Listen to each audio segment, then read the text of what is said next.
नमस्कार दोस्तों, income tax की ऑडिट की डेट एक्सटेंशन से रिलेटेड नया अपडेट आया है।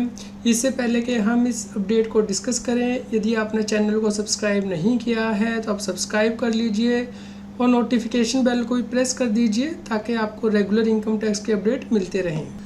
दोस्तों, all India federation of tax practitioner के द्वारा CBDT यानी कि इनकम टैक्स डिपार्टमेंट और फाइनेंस मिनिस्टर को लिखा गया है कि टैक्स ऑडिट की डेट एक्सटेंड की जाए असेसमेंट ईयर 22-23 के लिए। इसके लिए यहाँ पे रीज़न भी दिए गए हैं।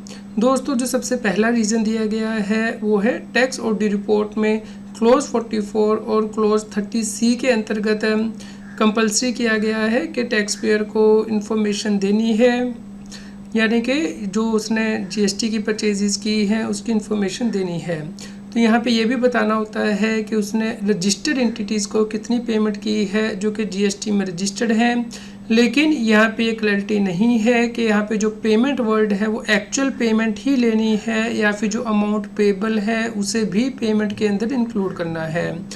इसके अलावा यहाँ पे ये भी क्लैरिटी नहीं है कि जो एक्सपेंडिचर या परचेजेस हैं वो ड्यूरिंग द करंट ईयर इनकर की गई हैं, सिर्फ वही यहाँ पे लेनी है या अर्लियर ईयर की भी लेनी है, या फिर जो एडवांस पे किया गया है गुड्स एंड सर्विसेज के लिए उसे भी पेमेंट में इंक्लूड करना है। इसके अलावा यहाँ पे ये भी क्लैरिटी नहीं है कि जो नॉन GST की सप्लाई है क्या उसे भी दिखाना है, जैसे कि दी सैलरी पे की जाती हैं, क्या इसे भी इस क्लोज के अंतर्गत दिखाया जाएगा।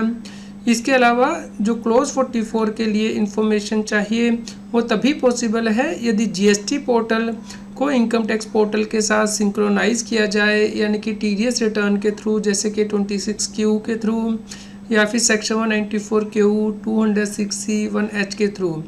लेकिन ये जो इन्फॉर्मेशन देनी है वो आज की डेट में करेक्टली पॉसिबल नहीं है, क्योंकि इंडिया में ऐसा कोई भी टैक्स ऑडिट नहीं है जो कि करेक्टली क्लोज 44 की रिक्वायरमेंट को फुलफिल कर पाए। ऐसा नहीं है कि SSC इग्नोर है, बल्कि इसके लिए CBDT ने कोई क्लैरिटी ही नहीं दी है कि इन्फॉर्मेशन किस प्रकार दी जाएगी। टैक्स ऑडिट रिपोर्ट के क्लोज 16D में रिपोर्टिंग किस प्रकार करनी है इसके लिए भी कोई क्लैरिटी नहीं है। असेसमेंट ईयर 21-22 में टैक्स पेयर के द्वारा इन्फॉर्मेशन दे दी गई थी, जिससे कि डबल टैक्स डिमांड उनकी क्रिएट हो गई थी और वो अभी भी अपील में चल रहे हैं। इसके अलावा टैक्स ऑडिट रिपोर्ट के क्लोज 12 के अंतर्गत 44AD और 44AF की रिपोर्टिंग करनी होती है, जो कि बिजनेस कवर होते हैं।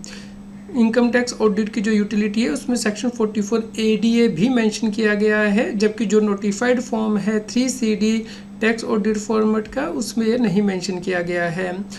इसके अलावा जो सेक्शन 44AD है, ADA है और 44AF है वो अब रिडंडेंट बन गए हैं, क्योंकि अब यदि कोई व्यक्ति इन सेक्शन को ऑप्ट करता है तो उसका टैक्स ऑडिट होता ही नहीं है। इस प्रकार ये इम्प्रॉपर इंफॉर्मेशन मांगी जा रही है टैक्स ऑडिट रिपोर्ट में।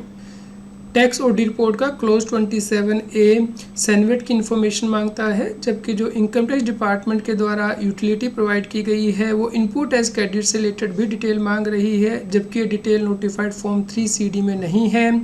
इसलिए टैक्स पेयर इस कन्फ्यूज़न में है कि क्या उन्हें सैनवेट विद ITC रिपोर्ट करना है या फिर इस क्लोज को इग्नोर करना है।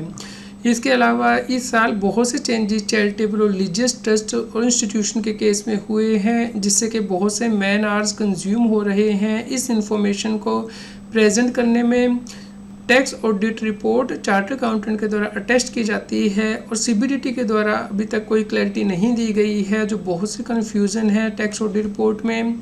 और सिर्फ 10 दिन ही बचे हैं टैक्स ऑडिट रिपोर्ट में, इसलिए यहाँ पे रिक्वेस्ट की गई है कि जो टैक्स ऑडिट की डेट है वो 1 महीने के लिए एक्सटेंड की जाए, यानी कि 30 सितंबर 2022 लास्ट डेट है टैक्स ऑडिट करने की असेसमेंट ईयर 22-23 के लिए।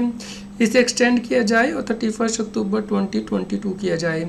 दोस्तों, यदि आपको भी लगता है कि टैक्स ऑडिट की जो डेट है वो एक्सटेंड होनी चाहिए तो आप हमें इस वीडियो में कमेंट करके ज़रूर बताएं।